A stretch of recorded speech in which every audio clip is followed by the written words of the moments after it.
Hey guys, it's Keith Murphy, back again for another episode of As the Tonsil Turns. um, so, week two, post diagnosis, pre treatment. Um, really, the theme for this week was drinking from the fire hose. Lots of information coming at me fast and furious, and thankfully, my wife was with me for a lot of the appointments that that I went to this week. It seems like I had an appointment pretty much every day. Thankful to be off today with no appointments, but I met with no less than four doctors in the span of 3 days this week. So I think that's enough for this week. Who did I meet with? I met with um, the radiation oncologist.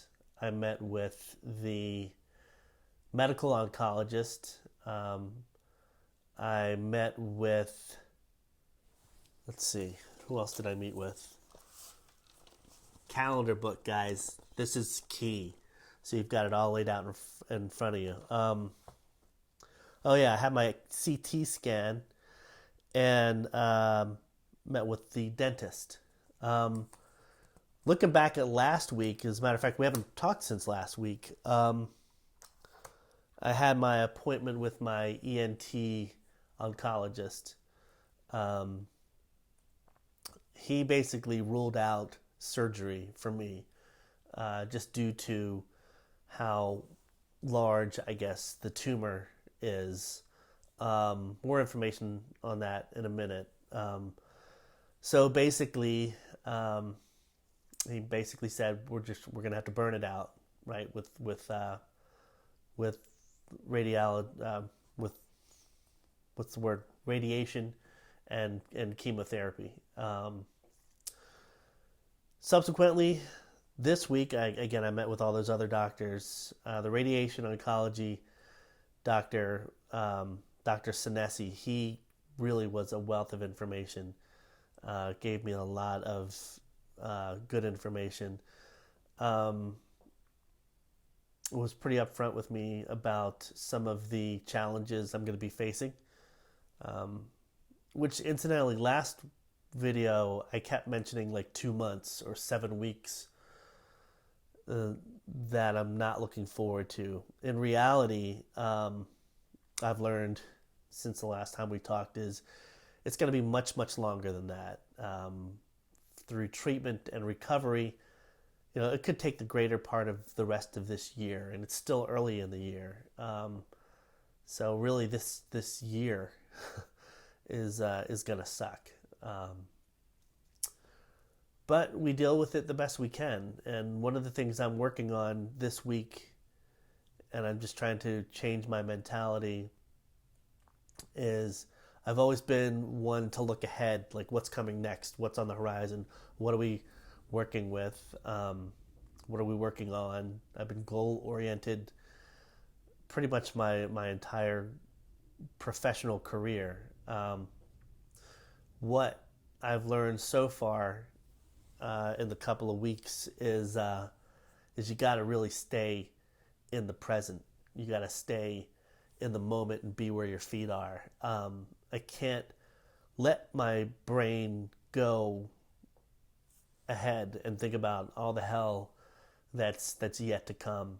I can only think about uh, the problems that I have today, this week. Um, and the reason I can't let myself go too far ahead is not because I don't think I'm going to be here, but because I just don't want to. I have. I need to use my energy elsewhere. I can't use it on tomorrow's problems. I need to be frugal with my energy expenditure so that I've got stuff saved up for when the hard times come. I don't know if that makes any sense. And 3 or 4 weeks into treatment, I may be looking back on this video thinking, haha, you thought it was going to be bad then, right? But all I can do is worry about the present. I can't, like I said, can't let my head go there. Um, so a little bit about what we know so far. My treatment, again, I haven't had the PET scan, so we don't know what stage I'm in. Things can change based on staging, obviously. Um, but from what we understand so far, I'm going to be doing radiation 5 times a week, so Monday through Friday. Um, and I'm going to be doing chemo twice a week, 2 different kinds of chemo. Um, let's say Wednesdays during the week, I'll be doing a type of chemo called Taxol. Um, and the Thursday of each week, I'll be doing um, what the hell is it called? My brain is already uh, whatever the other one is. We'll find it. Cisplatin. Sorry, there it is. Cisplatin. So Wednesdays we'll be doing Taxol. Thursdays we'll be doing cisplatin. Um, and that's going to be happening throughout the course of the 7 weeks. Um, if you're familiar with what other treatments look like, particularly with chemo, what they usually do is they'll do 1 megadose in the middle, or I'm sorry, in the beginning of cisplatin, 1 megadose of cisplatin in the middle, and then one at the end. But what they're attempting to do with the combination of the Taxol and the cisplatin weekly is to kind of mitigate some of the complications and effects that you would normally see, I guess, with these megadoses. And evidently, in Chicago and some other places, this regimen has proven to be more successful, supposedly. So we'll see. Your mileage may vary with what your treatment's going to look like, but we'll see how mine goes. I'm hopeful that the smaller doses of the chemo, which is basically poison that they pump into your body. I'm hoping that is, like I said, mitigates some of those anticipated problems. Unfortunately, on the radiation side, there are no such mitigation factors. It's basically 7 times 5, 35 treatments of radiation straight to here, basically. So I'm probably going to lose my beard. And interestingly, like the lower part of my hair in the back, just due to the radiation, the way they come at me. So I've got that to look forward to. I've had this beard for probably 3 or 4 years. My daughter really likes it. My wife likes it. I haven't seen my baby face in like I said, 3 or 4 years. So pretty dramatic change of appearance I'm anticipating. Again, not to get too far ahead. I was talking to my friend who went through this same thing, and he said he lost 40 pounds during that treatment. I'm about 215 right now. I can't imagine myself, at 175. That's going to be a tough one. So I'm trying to do everything I can to fatten up, to add some extra pounds, so that ultimately, when I do lose the weight, it won't be too rough of a go.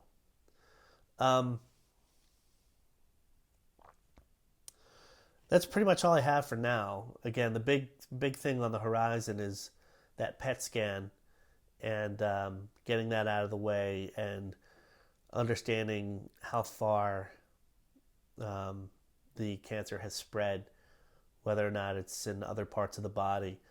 Um, Honestly, that's the one thing that kind of keeps me up at night is knowing that I have this cancer in my body and not knowing where it how far it's spread.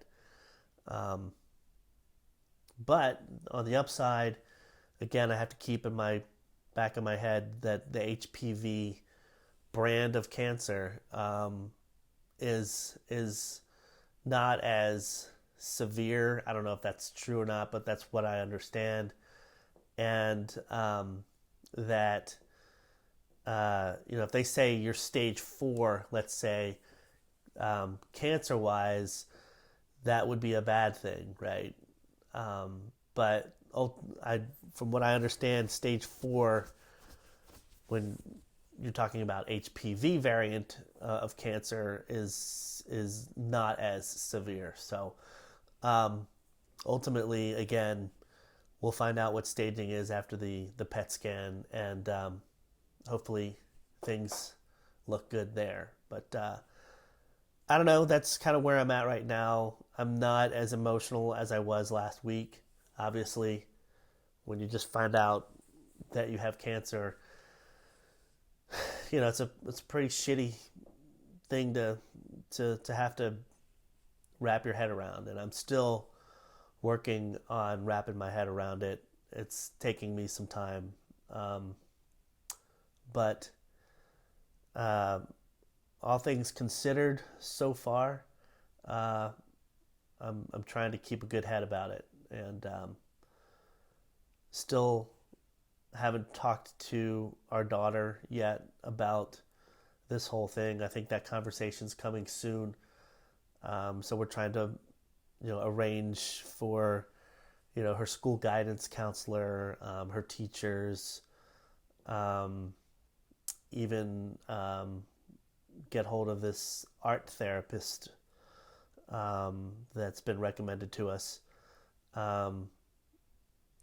And hopefully we can put together a team that'll help her kind of deal with this the best that she can, and as healthy as she can.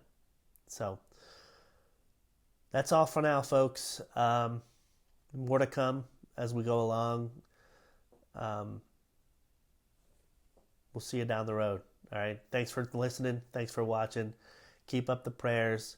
I can feel them already. For those of you who know about my situation and who have been praying for me, I do feel like God is lifting me up, and so for that, again, I appreciate it and I say thank you. God bless everybody.